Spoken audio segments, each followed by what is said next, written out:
Hey guys, Viltrox sent me the brand new 33mm 1.4 lens for review. For those unfamiliar with Viltrox, this is a Shenzhen-based company that has made third-party lens adapters and speed boosters for years. And they were the first third-party manufacturer to crack the heretofore closed Fuji X lens API and provide an unsanctioned autofocus lens, the 85-1.8, which I've reviewed in the past. Fuji has since announced that they are going to lighten up on that closed system, which is great news for all of us, even if we don't plan to buy those, because it creates a little bit of competition. And it gives us new options, namely in Sigma. But in the meantime, Viltrox and Zeiss remain the only two third-party lens manufacturers to provide autofocus lenses for Fuji X, and this is one of Viltrox's newest, and the one, frankly, that I was most excited about. So Fuji currently has three 50mm equivalent lenses in the X lineup, well, maybe 2.5.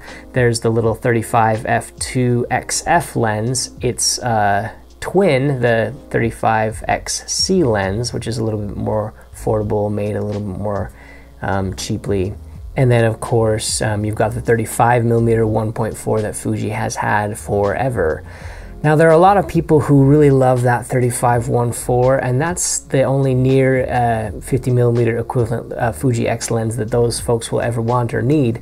But for me, I never really liked it. It's a very dated lens. I don't like the way it focuses externally. I don't like the way it sounds when it focuses.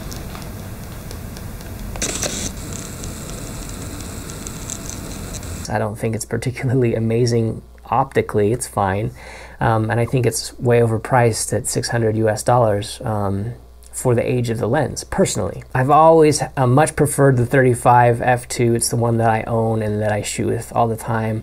But even that's a little pricey at $400. The XC version of this lens was a breath of fresh air at only $200. And I'm really excited for the Fuji X industry to finally have access to such an affordable Nifty 50 lens.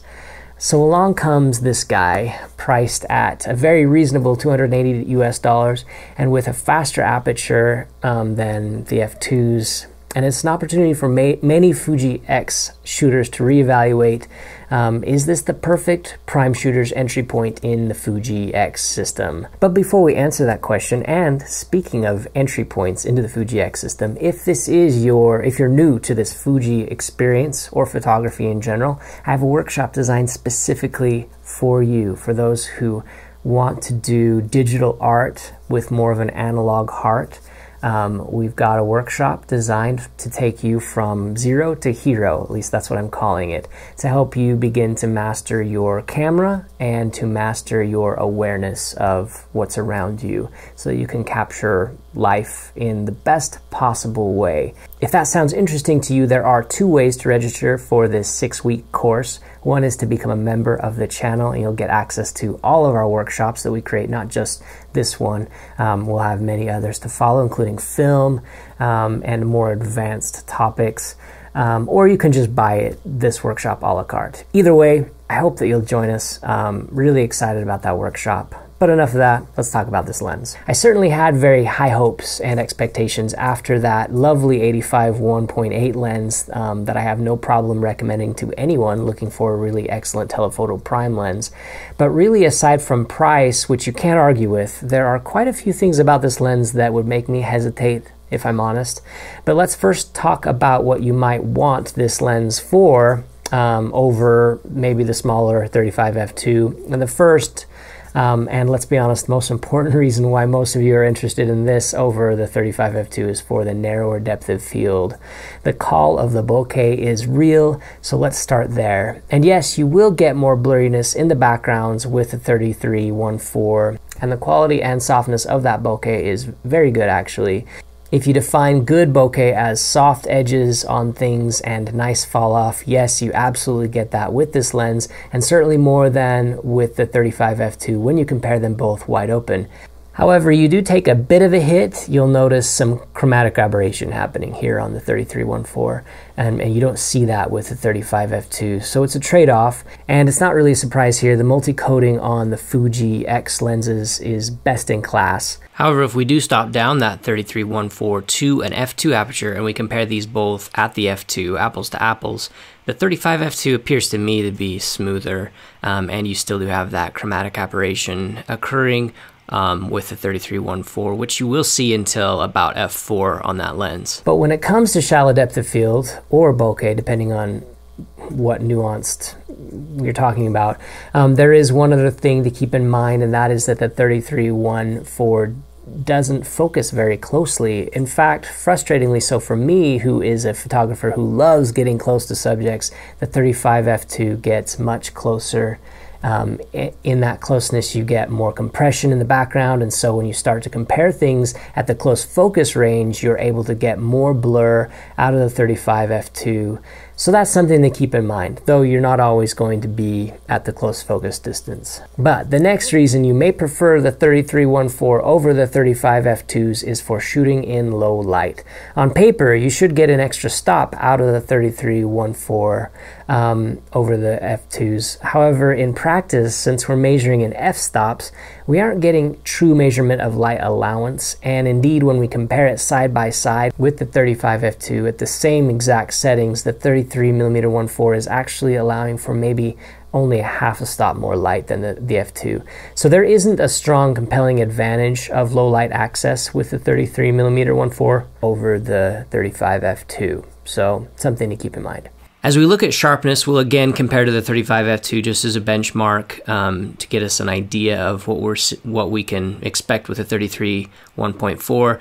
The 35 f2 sharper, no surprise, this isn't a fair comparison because we're talking about an f2 versus a 1.4 aperture, so it's easier for the 35 f2 to win in sharpness, and you also see the same thing at the corner, same story, slightly sharper with the 35 f2.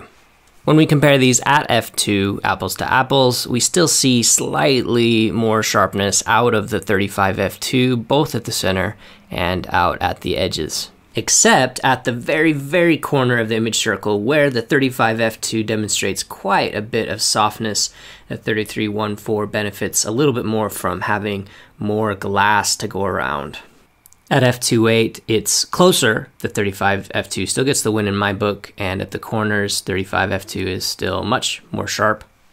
At f4 and beyond, things are very comparable at the center, very hard to tell the difference, but out at the edges, you never see the 33 1.4 ever quite get as sharp as the 35 f2. And unfortunately, things get a little worse for the 33 1.4 after that. One big issue I have with it is the build. It doesn't quite feel on par with the build we experienced with the 85 1.8. It is metal and hefty, feels mostly metally, but honestly, it does feel like it was built by a completely different company.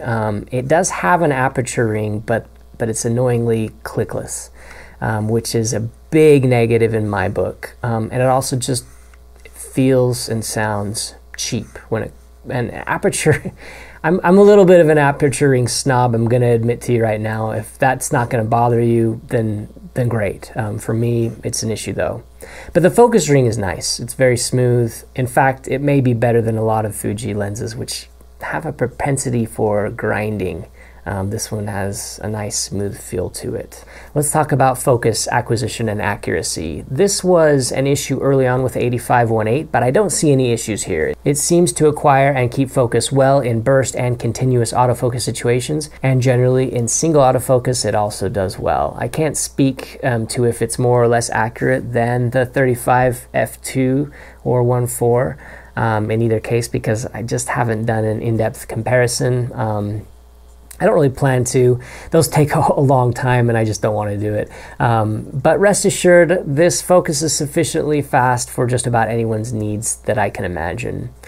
As for color, there are some differences here as well. I do notice that the f2 lens is cooler. I don't have the 35 1.4 here to test with, but I thought it was worth noting that there is a subtle difference in color. You'll get a little bit more warmth out of the out of the 1.4 than you were the f2. But here are a few more photo examples. I wasn't able to get as many as I would have liked to have, being in lockdown, but hopefully it will give you at least some idea of what you could get in a family type situation.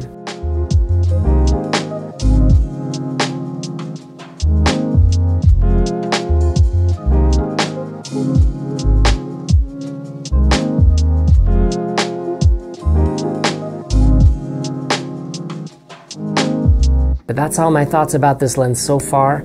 As with the 85-1.8, we'll probably give this lens away to one of you guys at some point, but we will keep it around long enough to see what firmware updates Viltrox put out and if that changes anything or provides any improvements.